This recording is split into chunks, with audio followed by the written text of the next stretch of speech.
1968, when Sooty was only 20 years old, the producers of Top of the Pops were upset to learn that dads didn't think much of the programme and often spoiled the rest of the family's fun by making rude remarks and turning over to watch World in Action.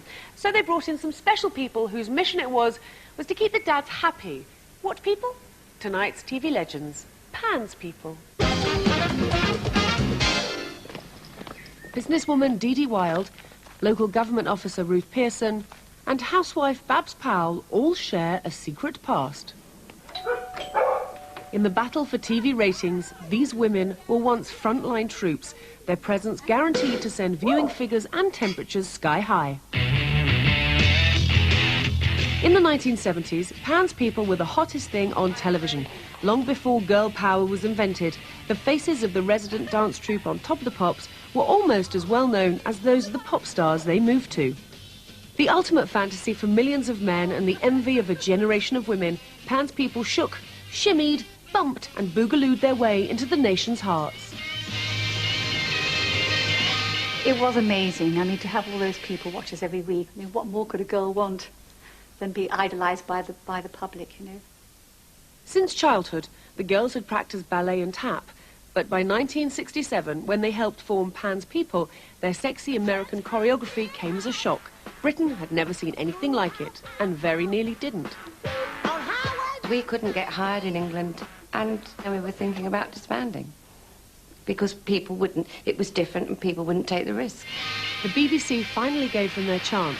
In the days before videos, Pan's people at first just filled in when a band was unavailable.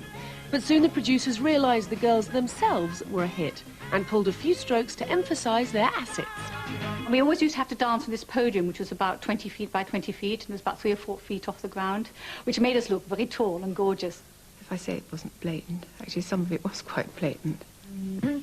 At their raunchiest, Pan's people were raising eyebrows and pulse rates, but they were forever at the mercy of the charts, only finding out at the last minute each week whether they were to be sex kittens or clowns.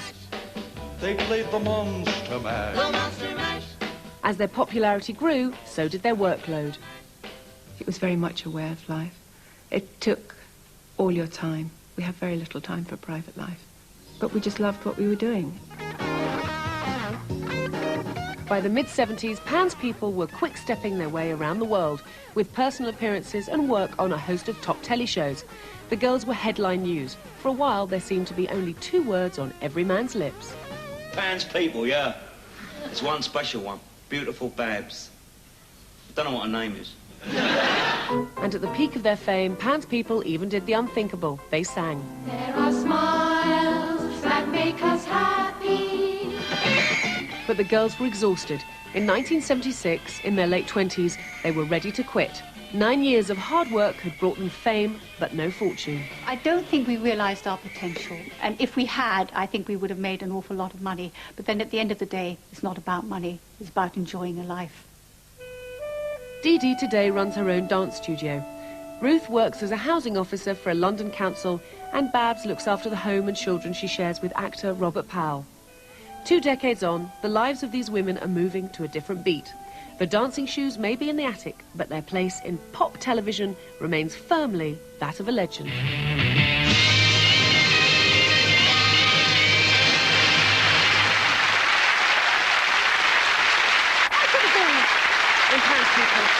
Now picture the scene. The Orient Express